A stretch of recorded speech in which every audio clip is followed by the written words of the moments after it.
चिकित्सकीय लापरवाही से सॉफ्टवेयर इंजीनियर की हुई असमय मौत।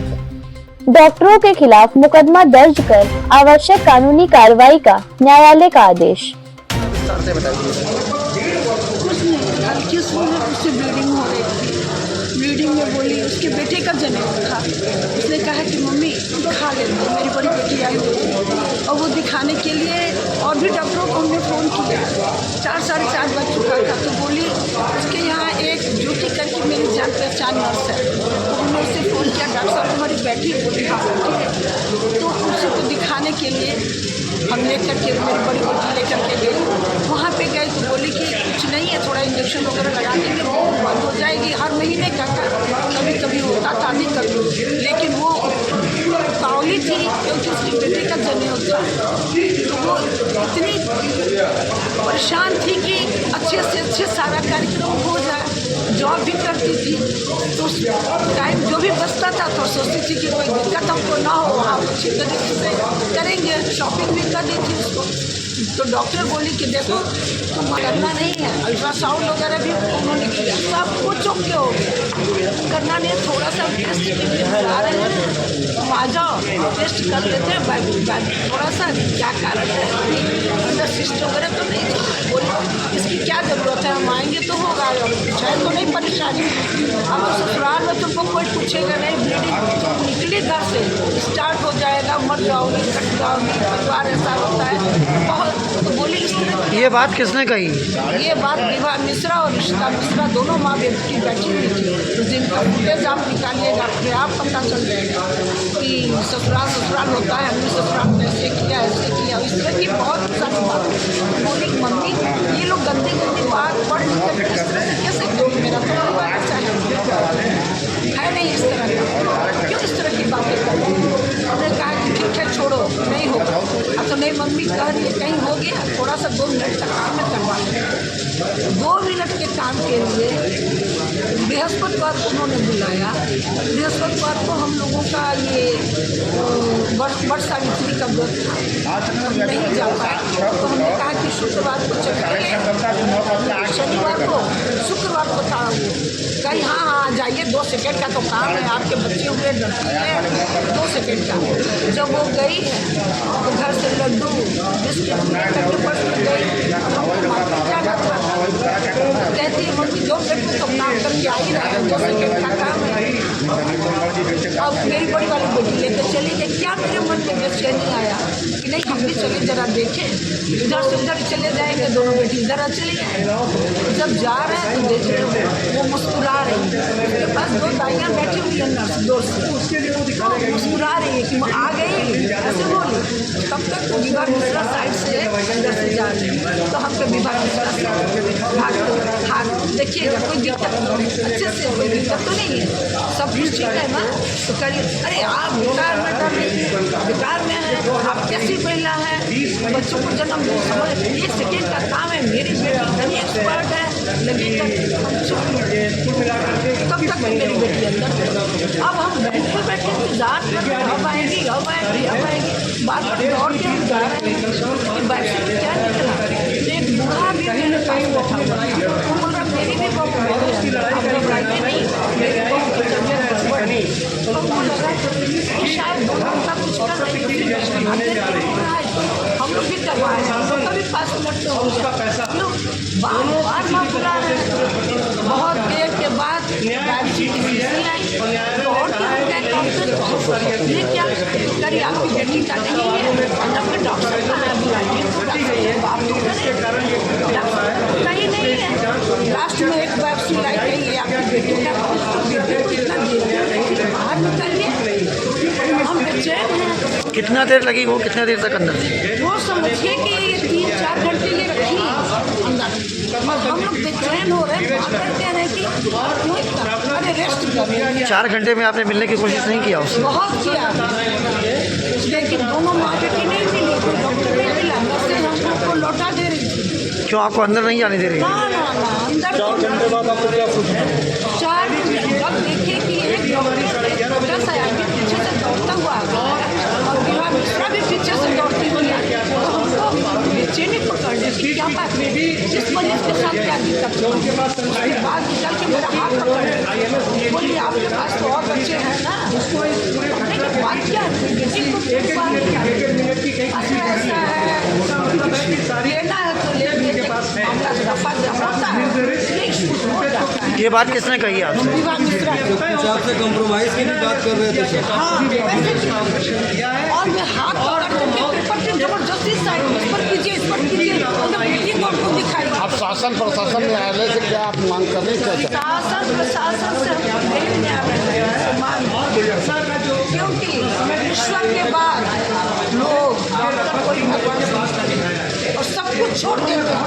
ऐसा नहीं रहता है कि एक कल्याण भी रखते हैं, तो कम से कम योग्य डॉक्टर हो। ये किसी की प्रॉपर्टी नहीं है कि मेरा बेटा डॉक्टर बनने योग्य नहीं है तो हम डॉक्टर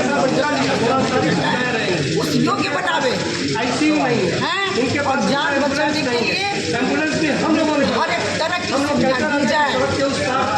ये नहीं है कि बेटियां बेटे बच्चे सब हैं और जब किसी का घर उजड़ता है ना, इन्होंने भेजा क्योंकि आपके लिए एक पेशेंट रहता है, लेकिन सारे रिश्ते खत्म हो जाते हैं, पॉपुलर की जिंदगी जब वो आ गए हैं तो उनके हिसाब से क्या मांग है अब आपकी? तो डॉक्टर ने मेरी मांग है प्रशासन से, योगी से, मोदी जी से और पूरा विश्वास है नारी शक्ति पर कि सही न्याय किया जाए और पूरी जांच की जाए। कौन कौन इसके जिम्मेदार हैं ये बताइए। इसके जिम्मेदार मेन गार्डियन विवाह मिश्रा और ऋषिता मिश्रा, ये दो हैं। उसके विवाह मिश्रा बड़ी डॉक्टर हैं, उसकी माँ है और उनके कहने पर हमने अपनी बेटी को करने के लिए कहा था। जब उनकी बेटी है ही नहीं, वाराणसी। डॉक्टरों की लापरवाही के कारण एक महिला सॉफ्टवेयर इंजीनियर की हुई असमय मौत के मामले में वाराणसी के मुख्य न्यायिक मजिस्ट्रेट अष्टम की अदालत ने धेनुपुर पुलिस को यह आदेश दिया है। आवेदिका निशा रानी शर्मा, पत्नी दीनानाथ शर्मा, निवासिनी भवन संख्या C33/58/D K1, Bajrang Nagar colony, Chhitupur थाना सिगरा के प्रार्थना पत्र में लगाए गए आरोपों को देखते हुए वर्णित घटना के संबंध में समुचित धाराओं में प्राथमिकी दर्ज कर विवेचना करें। और वर्षा जिसकी मृत्यु हो गई उसका सगा मामा हो। सर आज की पत्रकार वार्ता का उद्देश्य? आज की पत्रकार वार्ता का उद्देश्य वह लड़की जो घर से हंसते हुए गई थी और ये सोच करके गई थी कि जल्दी से जल्दी हम आ जाएंगे 1.5-2 घंटे के अंदर, और वह मृत्यु के काल की को भाजन बन गई कुछ एक पेशेवर डॉक्टरों के गलती के कारण, और वह भी ऐसे पेशेवर डॉक्टर जिन्होंने उसकी मृत्यु ही नहीं कारित की बल्कि दस्तावेजों के साथ भी बहुत ज़्यादा छेड़छाड़ की और प्रशासनिक अमले को हर तरीके से मैनेज करके पिछले 2 साल से हम लोगों को लगातार परेशान कर रही थी, हमारे जांच को प्रभावित कर रही थी। आखिरकार 173(4) के माध्यम से, न्यायालय के माध्यम से, हमारी ACGM एर्थ के न्यायालय ने उनके खिलाफ धेनुपुर थाने में प्राथमिकी दर्ज कर उनकी विवेचना करने के लिए आदेशित किया है। इसके लिए हम लोगों ने उस बच्ची को न्याय दिलाने के लिए, ये एक सामान्य बच्ची को न्याय दिलाना नहीं है, हमारे घर और आपके घर, निश्चित तौर पर मैं समाज के सामने भी ये बात रख रहा हूँ कि हर लोग अगर आज सबसे ज़्यादा प्रभावित हैं और प्रताड़ित हैं तो वह डॉक्टरों से है। डॉक्टर अगर कहीं भगवान है तो कुछ इस तरीके के शैतान भी हैं जो इस तरीके से किसी लड़की की जान भी ले लेते हैं और अपने प्रभाव का इस्तेमाल करके चाहते हैं कि किसी भी तरीके से कोई कार्रवाई ना हो। लेकिन आज की यह प्रेस कॉन्फ्रेंस उनके लिए एक सबक होगी, क्योंकि अब समाज खड़ा हो रहा है और न्यायालय ने बता दिया है कि किसी भी स्थिति में हम इस कार्रवाई को करेंगे। विवेचना के बाद जो भी न्यायिक प्रक्रिया होगी उसमें हमें आपका भी सहयोग चाहिए, आप पत्रकार बंधुओं का भी सहयोग चाहिए कि इस लड़ाई को हम लंबी लड़ सके। इसीलिए आज किस हॉस्पिटल का मामला है और किस हॉस्पिटल का मामला है, कौन कौन डॉक्टर इसमें इन्वॉल्व है? ये उपहार नर्सिंग होम का मामला है जो मामूरगंज में स्थित है। इसमें डॉक्टर विभा मिश्रा, डॉक्टर ऋषिता अवस्थी और डॉक्टर निशांत मिश्रा पूरे तरीके से शामिल हैं।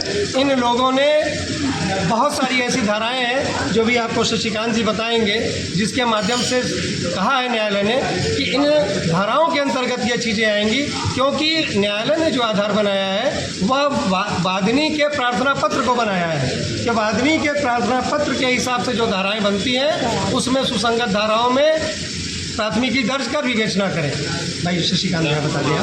Central bar Varanasi. सर्वप्रथम मैं समस्त मीडिया बंधुओं को आप लोग का आभार व्यक्त करता हूं कि आप लोगों ने इस ज्वलंत प्रकरण के कलेक्शन के लिए यहाँ उपस्थित हुए हैं।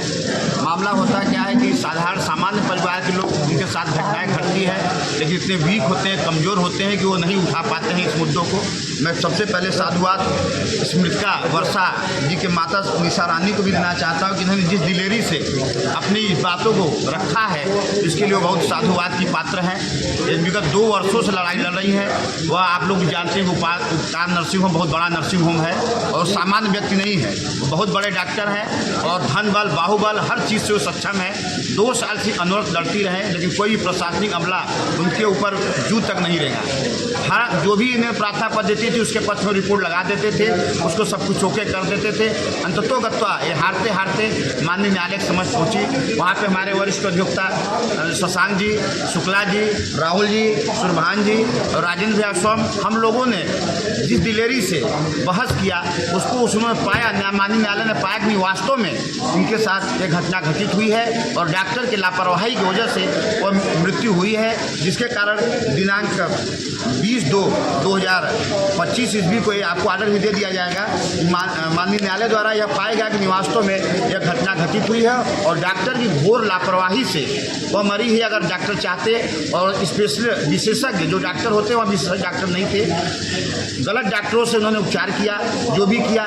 अब पूरी CCTV फुटेज वहाँ है, लेकिन उन्होंने उसको भी ध्वस्त कर रखा है।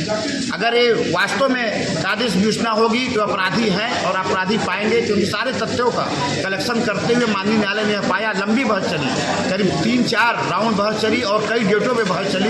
उसके बाद माननीय न्यायालय SCM अर्थ शिखा यादव जी है, मैं उनको भी आभार व्यक्त करता हूँ। उन्होंने वास्तव में सच्चाई को प्रज्वलित करने के लिए आदेश किया कि भेलूपुर सुसंगत धाराओं में मुकदमा दर्ज करें और उनकी गिरफ्तारी करें, उनके खिलाफ कठोर से कठोर कार्रवाई करें। किस किस के ऊपर कार्रवाई होगी और किस किस के ऊपर मुकदमा दर्ज हुआ? मुकदमा होगा, यह उपहार नर्सिंग होम के निदेशक हैं डॉक्टर विहार मिश्रा जी हैं, इशिता अवस्थी हैं और डॉक्टर निशांत मिश्रा हैं। इन तीनों के खिलाफ मुकदमा दर्ज करने का माननीय न्यायालय ने आदेश दिया है और इनके खिलाफ कठोर से कठोर कार्रवाई करने का आदेश पारित किया गया है।